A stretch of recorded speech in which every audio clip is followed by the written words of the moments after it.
Tony D and Little Joan with a Screenwriter's Rant on Fresh Kills, a mobster movie starring, oh gosh, what's this actor's name? He was in season 2 of Reacher. He's really good. And he's the mobster, but it really is the focus on his wife and daughters. So it's a mob movie from the female perspective. Smash like and subscribe. Thank you for smash liking and subscribing. Check out my books, links in the description. Comedy Horror in South Jersey. It's the Pineys. Books 1 through 14 available at Amazon.com. Don't forget, Kindle Unlimited is free.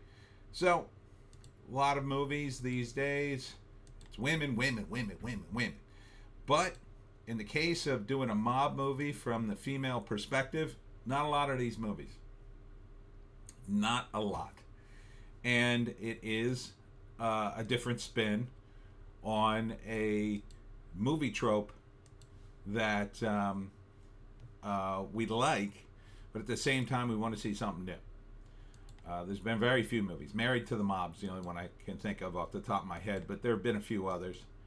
And so living in the world of organized crime as a female who's not in the organization is a lot different. It's a lot of indirect sort of influence and power. I hope this doesn't turn into a screed about feminism, but it doesn't appear to be that way. It appears to be mostly a traditional sort of mafia drama. Jennifer Esposito writes, directs, and stars. Wow. All right. She's not the main character, but she's third in the cast. So, with Annabelle Sciorra, June 14th in theaters. Fresh Kill stands tall alongside best post-Godfather gangster movies. RogerEbert.com. Yeah, it looks interesting. It looks interesting because, again, you know, the mobsters have all the direct power, but the women have to kind of watch themselves. They have to be a little more.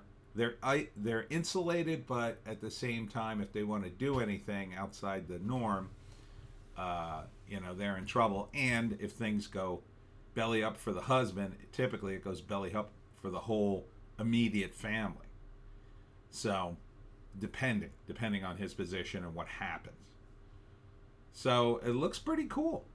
First act, I would say, the mobster is doing his thing. His girls are growing up, but they're starting to question who he is and their place in the world. Early on, maybe he just tells them, hey, it's all good. I make a lot of money. Don't worry about it. People are just jealous. But as they get older, they realize, wait a minute. One of the girls, I think, is teed up to marry a younger mobster, perhaps. And she's not so sure about it. She's not so sure if she wants to end up like her mother. So, that's a problem.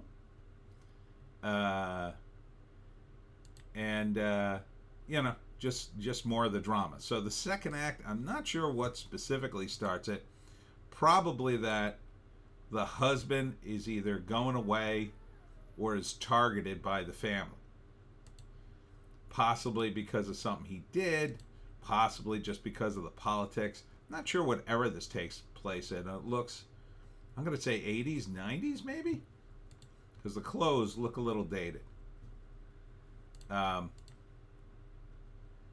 The climax is whether or not, as always, the girl gets out of the life.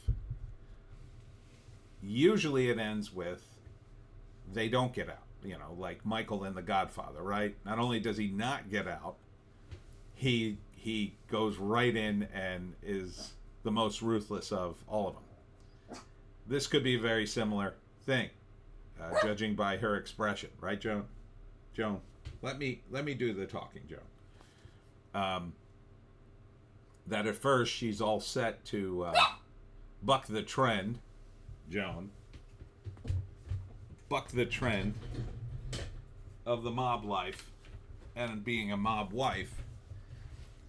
But instead, she's forced into it to some extent, and then decides, well, if I'm going to be forced into it, if I'm going to be forced to play this game, I'm going to win.